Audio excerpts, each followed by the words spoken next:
Hi students, in my previous video I discussed about crown gall disease. Today I am going to discuss about bacterial leaf blight of rice. This is a deadly bacterial disease that mainly infects rice. So let's move on to the video. Blight refers to burnt appearance. So here what happens is that the infected plant tissue undergoes sudden death, resulting in scorched or burnt appearance. This disease is one of the most destructive diseases of cultivated rice, and in severe epidemics, crop loss may be as high as 75%. Millions of hectares of rice is infected annually, and it was first observed in Japan in 1884. The causative organism was identified in 1911, and from 1960s it became prevalent in all rice growing regions of Asia.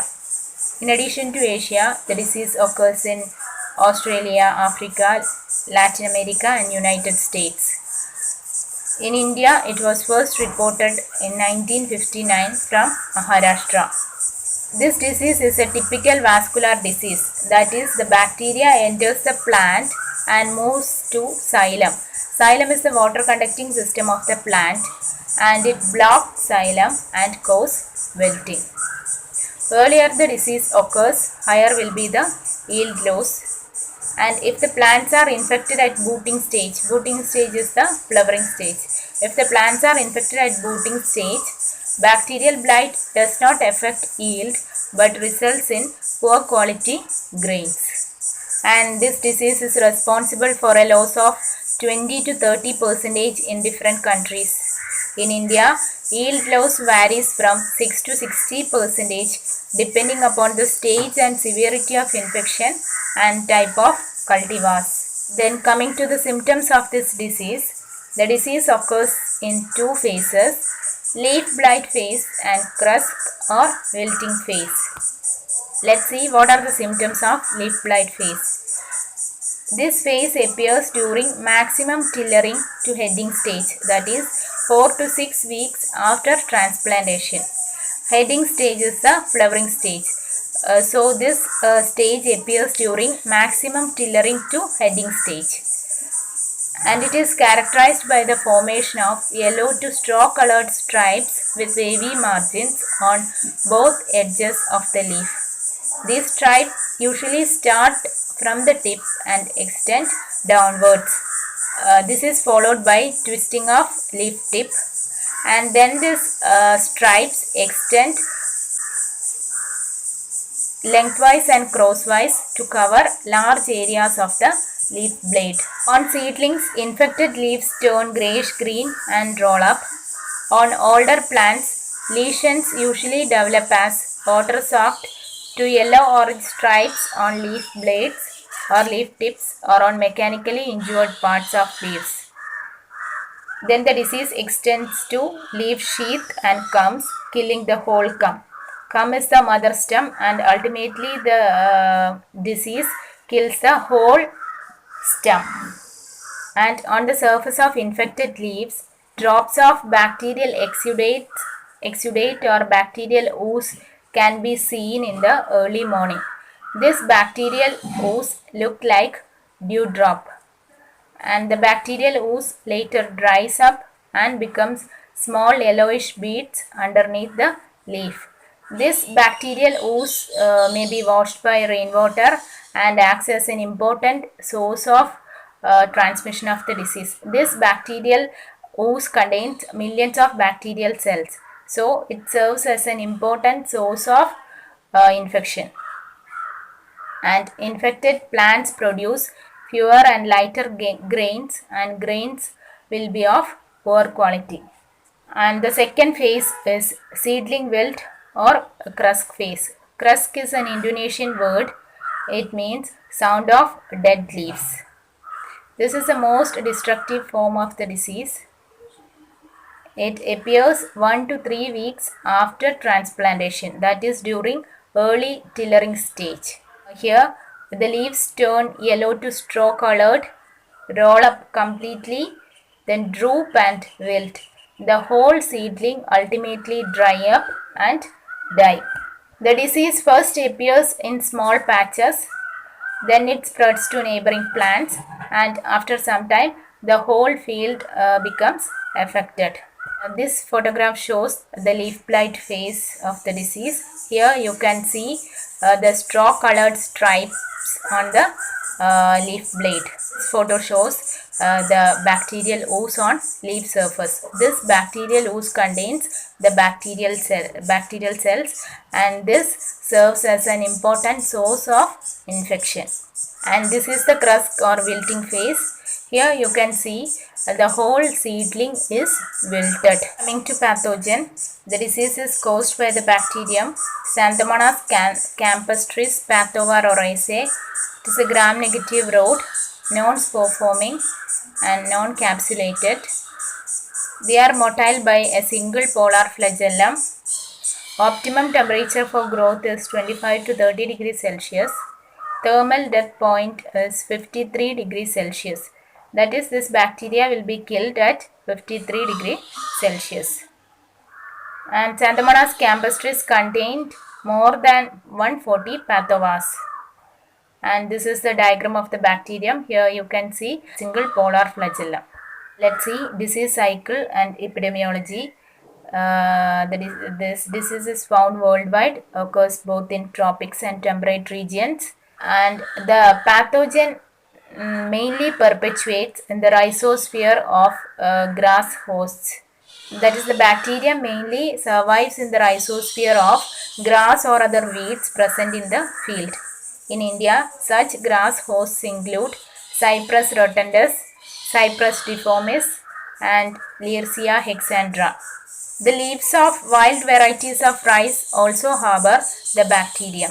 It also survives in infected rice straw left in the field and also in the stubbles. But it survives in soil only for a short period, depending on the soil conditions. And the important sources of infection is diseased wild rice growing in the field, seed from infected crops, irrigation water contaminated with the bacterium flowing through field to field.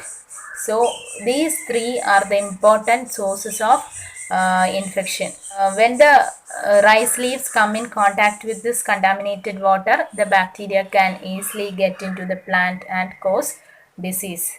And the bacteria mainly enters through wounds or through natural openings such as hydathodes and stomata, and it becomes systemic in the xylem of the plant. Infection is favored by a temperature of 25 to 30 degrees Celsius, high humidity, shading, heavy dose of nitrogenous fertilizers, rain, flooding, and severe winds. And the bacterium is disseminated from plant to plant by irrigation water, by splashing or wind-blown rain, by plant-to-plant contact, by trimming tools used in transplantation, and by handling during transplantation. So these are the routes by which the bacteria gets disseminated. And once it enters into the plant, it multiplies in the intercellular spaces of parenchyma and is again released through stomata. The bacteria such as phenylacetic acid, isovaleric acid, 3-methyl thiopropionic acid. All these acids are known to be toxic to rice shoots.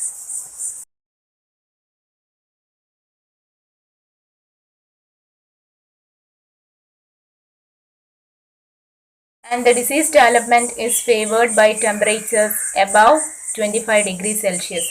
Symptoms never appear below 20 degrees Celsius. Combination of rainy weather, strong winds and temperatures of 20 to 26 degrees Celsius help in the rapid spread of the disease in the field. In India, cloudy weather with a shower or high humidity is reported to be most conducive for disease development, mainly in UP. And waterlogging favors the disease as it helps the contact of leaves with floating bacteria. And coming to control measures, we can control this disease by two methods, chemical methods and cultural methods. Important chemical methods include soaking the seeds for 12 hours in 0.25% solution of agromycin plus 0.05% vegetable sersan. Then the seeds are transferred to hot water at 52 to 54 degrees Celsius for 30 minutes. Soaking the seed in water for 12 hours followed by exposure to hot water at 53 degrees Celsius is also found effective. I told you earlier that the thermal death point of this bacterium is 53 degrees Celsius. So hot water treatment at 53 degrees Celsius helps in the elimination of this bacteria. Then sprays of agromycin is also found to be effective in preventing secondary spread. Then dipping the seed for 8 hours in 0.1% sersan plus streptocycline at 0.3 gram in 10 liters of water is also effective.